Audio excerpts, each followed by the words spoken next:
Channel लाने से पहले हमने आपसे पूछा कि आप नए चैनल से क्या चाहते हो। आपने कहा महंगाई और बेरोजगारी पर बात हो, तो अब देखिए तक 360 गली से ग्लोब तक। नमस्कार, आप देख रहे हैं बिस्तक, मैं हूं रजत देवगन। आज बाजार में फिर से मुनाफा वसूली का दिन था। हफ्ते का आखिरी ट्रेडिंग सेशन था। एक दिन की छुट्टी के बाद लौट रहे थे और वीकेंड की तरफ अप्रोच करने जा रहे थे। ट्रेडर्स वैसे ही बहुत कंफ्यूज हैं, तेजी बना नहीं सकते थे। लेकिन हुआ क्या, इंट्राडे बेसिस पे एकदम से तेजी बन गई थी। एक बार निफ्टी 208 पॉइंट ऊपर हो गया था। अच्छा, फिर कारण जो हम आज सुबह ट्रैक कर रहे थे उसमें अंतर्राष्ट्रीय बाजारों में अमेरिकन मार्केट्स की पॉजिटिव क्लोजिंग, इन्फोसिस के दमदार नतीजे और ऊपर से डोनाल्ड ट्रंप बोल गए कि वो ईरान पे हमला नहीं करने का उनका कोई भी मूड अभी बिल्कुल हमला नहीं करेंगे ईरान पे। उन्होंने ऐसा बोला है। अब कितना सच है कितना झूठ वो तो समय बताएगा, लेकिन बाजार ने इसको आज पॉजिटिवली ले लिया। एक बार कच्चे तेल में गिरावट आई, इक्विटी मार्केट दौड़नी शुरू हुई और दौड़ी तो क्या गजब की दौड़ी। निफ्टी पे ओपन हुए 25,696 के लेवल पे, उसके बाद दौड़ते हुए 25,873 तक पहुंच गए थे। 208 अंक ऊपर था निफ्टी। तो मजे आए थे ट्रेडर्स के और ऐसा लगा कि एक बार फिर से हो सकता है कि बाजार निचकसरों से पलट जाए और अच्छी तेजी बन जाए। लेकिन ऐसा कैसे? तनाव की स्थिति है, बजट नजदीक आता चला जा रहा है, तिमाही नतीजे हम ट्रैक कर रहे हैं और ट्रेडर्स का कॉन्फिडेंस बहुत कम है अभी। जब भी उछाल आता है तो बिकवाली होती है, बिल्कुल वही हो गया। आज की तेजी एकदम से मुनाफा वसूली में बदल गई और दे दनादन नीचे चले गए। 25,662 का लो है, 25,694 के लेवल की क्लोजिंग है। जहां पर खुले थे उसी के आसपास बंद हो गए, लेकिन क्लोज टू क्लोज 28 अंक चढ़कर बंद हुए हो। निफ्टी बैंक 60,095 के लेवल पे हुआ है बंद, 515 अंक चढ़कर।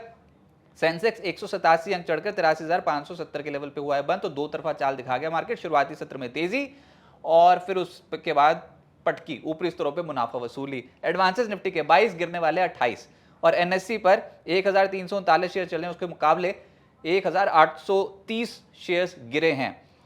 फोकस में तो इन्फोसिस था और ऐसे नतीजे देखिए, एक तो मुनाफे की फिगर घट के आई है, लेकिन उसमें फिर से एक्सेप्शनल आइटम्स की वजह से हुआ। और सबसे बड़ी बात जो थी वो इन्फोसिस ने अपनी रेवेन्यू गाइडेंस को बढ़ा दिया है फॉर FY26। और हमने इन्फोसिस का एडीआर बुधवार के सत्र में 10% चढ़ता देखा था, तो उम्मीद यही थी कि इन्फोसिस आज बहुत बड़े धमाके के साथ खुलेगा, मजेदार तरीके से। अब उतनी तेजी के साथ तो खुला नहीं, लेकिन दिन के दौरान अपनी पकड़ को मजबूत रखा और उसने पूरे आईटी सेक्टर का मूड माहौल बदल दिया। आप निफ्टी के टॉप गेनर्स में देखोगे तो आपको आईटी छाया हुआ नजर आएगा। इन्फोसिस 5.5% ऊपर, टेक महिंद्रा 5.25% ऊपर, विप्रो 2.5% ऊपर, एचसीएल टेक और टीसीएस 2.25% से 2.5% ऊपर रहे। आईटी चमक गया आज के सत्र में। फिर निफ्टी लूजर्स में इटर्नल 0.4% नीचे, Jio Financial, Cipla, Hindalco, Asian Paint जैसे स्टॉक्स 2% से 3% हल्के हो गए। एफएनओ गेनर्स में रिजल्ट्स का इंपैक्ट था। फेडरल बैंक भागा 9.5%, एंजल वन 9% ऊपर, इन्फोसिस 5.5% ऊपर, सब पे रिजल्ट्स का इंपैक्ट था। ओएफएसएस और टेक महिंद्रा 5% से 5.5% तेज हो गए। एफएनओ लूजर्स में पतंजलि 4% नीचे, हिताची एनर्जी, इटर्नल, पॉलीकैब और डिक्सन इन स्टॉक्स में 3.25% से 4% की करेक्शन हुई। मिड कैप गेनर्स में फेडरल बैंक तो आपको छाया मिलेगा, आज मार्केट में बहुत ही गदर मूव आया है। फिर जय बालाजी 9% ऊपर, इंडिया मार्ट, आईएफसीआई 8% ऊपर रहे। जेंटेक और आर्चिन केमिकल जैसे स्टॉक 7% से 8% चढ़ गए। लेकिन गिरने वालों में एचबीएल इंजीनियरिंग 9% नीचे, एलटीटीएस 7% से ज्यादा टूट गया। पैरादीप फॉस्फेट्स, प्रकाश इंडस्ट्रीज, जीवीटीएनडी 6% से 6.25% नीचे आ गए। सेक्टर बाजार को सबसे पसंद आया आईटी, और आईटी में अक्रॉस द बोर्ड खरीदारी दिखाई दे रही थी। इन्फोसिस ने लीडरशिप संभाली, 5.5%, ये पोस्ट रिजल्ट्स ऊपर रहा, गाइडेंस बढ़ाने का इंपैक्ट मिल गया। उसके अलावा ओएफएसएस, टेक महिंद्रा 5% से ज्यादा चढ़े हैं। एलटीआईएम, एम्फोसिस, कोफोर्ज, विप्रो जैसे स्टॉक्स में आज पॉजिटिव मूव आया, 2.5% से लगभग 4.5% ऊपर। और एचसीएल टेक, टीसीएस, परसिस्टेंट जैसे स्टॉक्स में भी आज के सत्र में मूव पॉजिटिव साइड पे देखने को मिल रहा था। फिर कैपिटल मार्केट इंफ्रास्ट्रक्चर वाली कंपनियां चली। एंजल वन के नतीजों के बाद इस स्टॉक में तेजी आई 9%। और उसके बाद हमने देखा कि एसेट मैनेजमेंट कंपनीज के स्टॉक भी चले हैं। आईसीआईसीआई एएमसी 7% ऊपर, आदित्य बिरला, सन लाइफ, एएमसी और एचडीएफसी एएमसी जैसे स्टॉक्स में तेजी थी। और एक और स्टॉक था 361 जिसमें 4% की तेजी आई। सरकारी बैंक्स वैसे ही बाजार को पसंद है और आज भी जो तेजी आई उसमें Bank of India, PNB, PSB, Canara Bank, UCO Bank, SBI, इन सब स्टॉक्स की जो क्लोजिंग है वो हरे निशान की है। 1% से करीब करीब 3% ऊपर बंद हुए हैं। जो नहीं चले वो है फार्मा, जिसमें मैनकाइंड की पिटाई हुई 3% नीचे, ग्लैंड फार्मा 3% नीचे, सिप्ला 2.5% टूट गया। डिविस लैब्स और जाइडस लाइफ जैसे स्टॉक्स में भी आज गिरावट देखने को मिली है। और आज मेटल स्टॉक्स में बहुत समय बाद मुनाफा वसूली देखने को मिली, जिसमें नेशनल एल्यूमिनियम 3.25% टूटा है। हिंद जिंक, हिंडाल्को 2.5% से 3% नीचे, स्टील अथॉरिटी, हिंद कॉपर 2% नीचे आए। ऑटोज में भी प्रॉफिट बुकिंग का दिन था। Bosch, Maruti Suzuki, Ashok Leyland, Bajaj auto, Eicher Motors जैसे स्टॉक 1% से 2% नीचे आ गए। एनर्जी स्टॉक्स की क्लोजिंग आज नेगेटिव हुई है, जिसमें जीवी टीएनडी 6% नीचे, हिताची एनर्जी 4% नीचे, Reliance power, SJVN, CG power, oil India जैसे स्टॉक्स में भी तकलीफ दिखाई दे रही थी और ये गिरे हैं 2.5% से 3.5%। और सरकारी कंपनियां पार्टिसिपेट नहीं कर रही थी। अब देखिए बजट नजदीक है, उसके बावजूद सरकारी कंपनियों में कोई बहुत महाशक्तिशाली मूव नहीं आया है, इनफैक्ट मुनाफा वसूली ही देखने को मिली है। तो Satluj Jal Vidyut Nigam, Oil India, BEL, NHPC, NBCC, ये सब स्टॉक्स आज लाल निशान की क्लोजिंग दिखा गए। अब आगे क्या होगा? देखिए आज बाजार जहां ओपन हुआ उसी के आसपास बंद हुआ, तो ट्रेडर्स के मन में बिल्कुल इनडिसीजन है, पैटर्न है डोजी। और अक्सर गिरावट वाली मार्केट में ये लास्ट ही होता है, फिर इसके बाद कुछ तो उम्मीद होती है कि निचले स्रोत से कुछ खरीदारी हो जाए।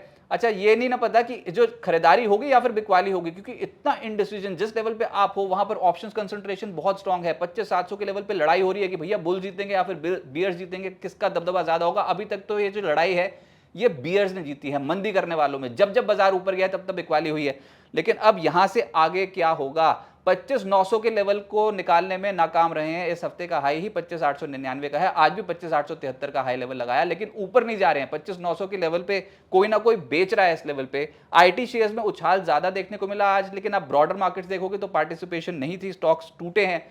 बाजार पूरी तरीके से Q3 नतीजों के ऊपर बेट लगा रहा है। Reliance industries, HDFC bank, ICICI bank के नतीजों का इंपैक्ट पड़ेगा सोमवार को, और उसके बाद तो अगले हफ्ते ढेरों कंपनियों के नतीजे हैं, उनका इंपैक्ट पड़ेगा। इस हफ्ते निफ्टी की रेंज रही 25,473 से लेकर 25,899 की। बाजार झूलता ही रहा, उठापटक बहुत देखने को मिली है और क्लियर कट डायरेक्शन नहीं मिली।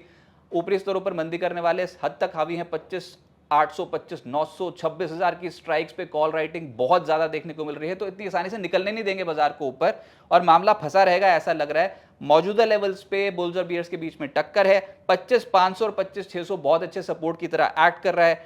ट्रेडर्स के लिए दुविधा बनी रहेगी, एक तरफा चाल की उम्मीद अभी है नहीं।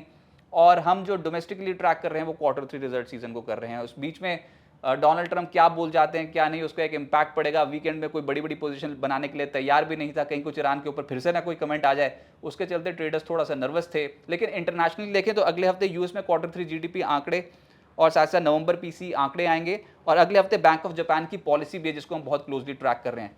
लेकिन इस हफ्ते जो हुआ एकदम से करेक्शन हावी हुई है मार्केट में, और पिछले 2 हफ्तों से हम देख रहे हैं कि बहुत ही नर्वसनेस मार्केट पे देखने को मिल रही है। अब आप हल्के भी हो, लेकिन बाजार सिर्फ उन कंपनियों को रिवॉर्ड देगा जिनके नतीजे अच्छे आएंगे। और बजट रैली बनेगी कि नहीं बनेगी उस पर संदेह है। अब आप बस काउंटडाउन ही समझो जो बजट की तरफ हम अप्रोच कर रहे हैं, लेकिन कोई बहुत बड़ी तेजी ट्रेडर्स एक्सपेक्ट नहीं करके चल रहे हैं। अगर तेजी बनने भी वाली होगी तो वो 25,900 का जो लेवल है, जो फिलहाल रेजिस्टेंस की तरह एक्ट कर रहा है, उसके ऊपर जाएंगे तो तेजी बनेगी।